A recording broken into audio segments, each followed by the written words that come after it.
Shalom, Bapak Ibu Saudara-saudara, kita berjumpa dalam gerakan membaca Alkitab di saat ini. Sebelum kita membaca firman Tuhan, mari kita berdoa. Kami naikkan limpah terima kasih kepada-Mu ya Tuhan, Engkau yang selalu menyertai akan kehidupan kami. Saat ini, hendaklah kami membaca firman-Mu, maka dari itu kami pun bermohon bimbingan Tuhan lewat curahan Roh Kudus-Mu bagi kami semua, supaya kami dapat mengerti, memahami akan kebenaran firman-Mu, dan itulah pula akan kami wujud nyatakan dalam hari-hari hidup kami. Dan oleh karena itu ya Tuhan, Tuhan senantiasa menolong kami semua, dan Tuhan memampukanlah kami sekalian. Inilah doa kami, di dalam nama Tuhan Yesus kami berdoa. Amin. Saudara-saudara, di hari yang ke-362, mari kita membaca dalam Wahyu 10 sampai Wahyu 12.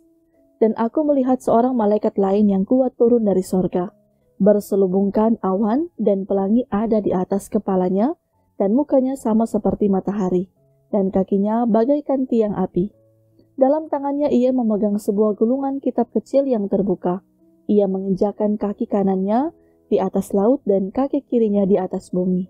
Dan ia berseru dengan suara nyaring sama seperti singa yang mengaum. Dan sesudah ia berseru, ketujuh guru itu memperdengarkan suaranya. Dan sesudah ketujuh guru itu selesai berbicara, aku mau menuliskannya. Tetapi aku mendengar suatu suara dari surga berkata, meteraikanlah apa yang dikatakan oleh ketujuh guru itu, dan janganlah engkau menuliskannya. Dan malaikat yang kulihat berdiri di atas laut dan di atas bumi, mengangkat tangan kanannya ke langit. Dan ia bersumpah demi Dia yang hidup sampai selama-lamanya, yang telah menciptakan langit dan segala isinya, dan bumi dan segala isinya, dan laut dan segala isinya, katanya, tidak akan ada penundaan lagi. Tetapi pada waktu bunyi sangkakala dari malaikat yang ketujuh, yaitu apabila ia meniup sangkakalanya, maka akan genaplah keputusan rahasia Allah, seperti yang telah ia beritakan kepada hamba-hambanya, yaitu para nabi. Dan suara yang telah kudengar dari langit itu, berkata pula kepadaku, katanya, pergilah, ambillah gulungan kitab yang terbuka di tangan malaikat yang berdiri di atas laut dan di atas bumi itu. Lalu aku pergi kepada malaikat itu dan meminta kepadanya, supaya ia memberikan gulungan kitab itu kepadaku. Katanya kepadaku, ambillah dan makanlah dia. Ia akan membuat perutmu terasa pahit, tetapi di dalam mulutmu ia akan terasa manis seperti madu. Lalu aku mengambil kitab itu dari tangan malaikat itu, dan memakannya. Di dalam mulutku ia terasa manis seperti madu, tetapi sudah aku memakannya, perutku menjadi pahit rasanya. Maka ia berkata kepadaku, engkau harus bernubuat lagi kepada banyak bangsa dan kaum dan bahasa dan raja. Kemudian diberikanlah kepadaku sebatang bulu seperti tongkat pengukur rupanya, dengan kata-kata yang berikut, bangunlah dan ukurlah bait suci Allah dan mezbah dan mereka yang beribadah di dalamnya. Tetapi, kecualikan pelataran bait suci yang di sebelah luar, janganlah engkau mengukurnya, karena ia telah diberikan kepada bangsa-bangsa lain, dan mereka akan menginjak-injak kota suci 42 bulan lamanya. Dan aku akan memberi tugas kepada dua saksiku, supaya mereka bernubuat sambil berkabung 1260 hari lamanya. Mereka adalah kedua pohon zaitun dan kedua kaki dian yang berdiri di hadapan Tuhan semesta alam. Dan jikalau ada orang yang hendak menyakiti mereka, keluarlah api dari mulut mereka menghanguskan semua musuh mereka. Dan jikalau ada orang yang hendak menyakiti mereka, maka orang itu harus mati secara itu. Mereka mempunyai kuasa menutup langit, supaya jangan turun hujan selama mereka bernubuat. Dan mereka mempunyai kuasa atas segala air untuk mengubahnya menjadi darah, dan untuk memukul bumi dengan segala jenis malapetaka, setiap kali mereka menghendakinya. Dan apabila mereka telah menyelesaikan kesaksian mereka, maka binatang yang muncul dari jurang maut akan memerangi mereka dan mengalahkan serta membunuh mereka. Dan mayat mereka akan terletak di atas jalan raya kota besar, yang secara rohani disebut Sodom dan Mesir, di mana juga Tuhan mereka disalibkan. Dan orang-orang dari segala bangsa dan suku dan bahasa dan kaum melihat mayat mereka 3,5 hari lamanya, dan orang-orang itu tidak memperbolehkan mayat mereka dikuburkan. Dan mereka yang diam di atas bumi bergembira dan bersuka cita atas mereka itu, dan berpesta dan saling mengirim hadiah, karena kedua nabi itu telah merupakan siksaan bagi semua orang yang diam di atas bumi. 3,5 hari kemudian masuklah roh kehidupan dari Allah ke dalam mereka, sehingga mereka bangkit dan semua orang yang melihat mereka menjadi sangat takut. Dan orang-orang itu mendengar suatu suara yang nyaring dari sorga berkata kepada mereka, "Naiklah kemari." Lalu naiklah mereka ke langit, diselubungi awan, disaksikan oleh musuh-musuh mereka. Pada saat itu terjadilah gempa bumi yang dahsyat dan 1/10 bagian dari kota itu rubuh. Dan 7.000 orang mati oleh gempa bumi itu, dan orang-orang lain sangat ketakutan, lalu memuliakan Allah yang di sorga. Celakalah yang kedua sudah lewat. Lihatlah, celaka yang ketiga segera menyusul. Lalu, malaikat yang ketujuh meniup sangkakalanya, dan terdengarlah suara-suara nyaring di dalam sorga, katanya, pemerintahan atas dunia dipegang oleh Tuhan kita, dan Dia yang diurapinya, dan Ia akan memerintah sebagai raja sampai selama-lamanya. Dan ke-24 tua-tua yang duduk di hadapan Allah di atas takhta mereka, tersungkur dan menyembah Allah, sambil berkata, "Kami mengucap syukur kepadamu ya Tuhan Allah, yang Maha Kuasa, yang ada dan yang sudah ada, karena Engkau telah memangku kuasamu yang besar dan telah memulai memerintah sebagai raja.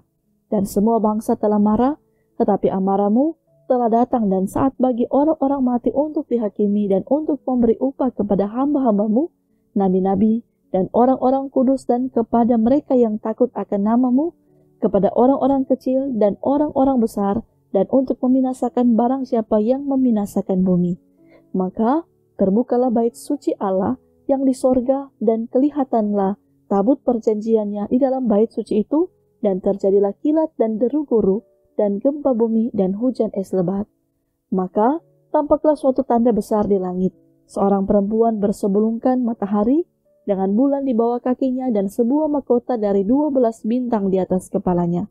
Ia sedang mengandung, dan dalam keluhan dan penderitaannya hendak melahirkan, ia berteriak kesakitan.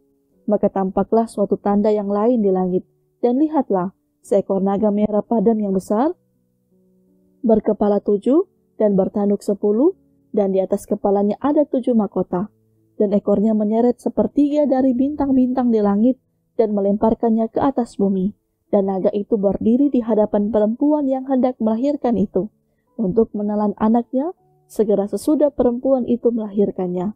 Maka ia melahirkan seorang anak laki-laki yang akan mengembalakan semua bangsa dengan gada besi. Tiba-tiba anaknya itu dirampas dan dibawa lari kepada Allah dan ke takhtanya. Perempuan itu lari ke padang gurun, di mana telah disediakan suatu tempat baginya oleh Allah, supaya ia dipelihara di situ 1260 hari lamanya. Maka timbullah peperangan di sorga, Mikael dan malaikat-malaikatnya berperang melawan naga itu, dan naga itu dibantu oleh malaikat-malaikatnya. Tetapi mereka tidak dapat bertahan, mereka tidak mendapat tempat lagi di sorga. Dan naga besar itu, si ular tua, yang disebut iblis atau Satan, yang menyesatkan seluruh dunia, dilemparkan ke bawah. Ia dilemparkan ke bumi bersama-sama dengan malaikat-malaikatnya. Dan aku mendengar suara yang nyaring di sorga berkata, "Sekarang telah tiba keselamatan dan kuasa dan pemerintahan Allah kita, dan kekuasaan Dia yang diurapinya, karena telah dilemparkan ke bawah pendakwa saudara-saudara kita yang mendakwa mereka siang dan malam di hadapan Allah kita. Dan mereka mengalahkan Dia oleh darah anak domba dan oleh perkataan kesaksian mereka, karena mereka tidak mengasihi nyawa mereka sampai ke dalam maut. Karena itu bersukacitalah, hai sorga, dan hai kamu sekalian yang diam di dalamnya. Celakalah kamu, hai bumi dan laut, karena iblis telah turun kepadamu dalam geramnya yang dahsyat, karena ia tahu bahwa waktunya sudah singkat." Dan ketika naga itu sadar bahwa ia telah dilemparkan di atas bumi, ia memburu perempuan yang melahirkan anak laki-laki itu. Kepada perempuan itu diberikan kedua sayap dari burung nasar yang besar, supaya ia terbang ke tempatnya di padang gurun, di mana ia dipelihara jauh dari tempat ular itu selama 1 masa dan 2 masa dan setengah masa. Lalu ular itu menyemburkan dari mulutnya air sebesar sungai ke arah perempuan itu, supaya ia dihanyutkan sungai itu. Tetapi bumi datang menolong perempuan itu. Ia membuka mulutnya dan menelan sungai yang disemburkan naga itu dari mulutnya. Maka marahlah naga itu kepada perempuan itu, lalu pergi memerangi keturunannya yang lain yang menuruti hukum-hukum Allah dan memiliki kesaksian Yesus. Dan ia tinggal berdiri di pantai laut. Demikian firman Tuhan, mari kita berdoa. Terima kasih Tuhan, kami bersama telah membaca firman di saat ini. Tuhan menolonglah kami, supaya kami dapat mewujud nyatakan dalam segala hari-hari hidup kami. Saat ini bermohonlah kami ketika kami akan bekerja, beraktivitas. Tuhan menolong kami semua, pribadi dan keluarga kami. Hikmat, kekuatan, kemampuan Tuhan beri, untuk kami dapat menjalani semuanya itu dalam tuntunan Tuhan. Dan bermohonlah juga kami kepadamu, bagi saudara-saudara kami yang sakit, yang dalam gumul masalah, Tuhan juga menolong mereka. Biarlah mereka terus menyaksikan bagaimana kuasa Tuhan sungguh besar, sehingga pertolongan Tuhan akan selalu ada dengan waktu yang tepat yang akan Tuhan anugerahkan. Karena itu, bermohon dan berserahlah kami kepadamu, karena kami yakin percaya semuanya ada dalam kendalinya Tuhan. Dan doa kami, di dalam nama Tuhan Yesus kami berdoa. Amin. Terima kasih Bapak Ibu Saudara-saudara. Kita telah membaca bersama firman Tuhan saat ini. Tuhan memberkati kita sekalian.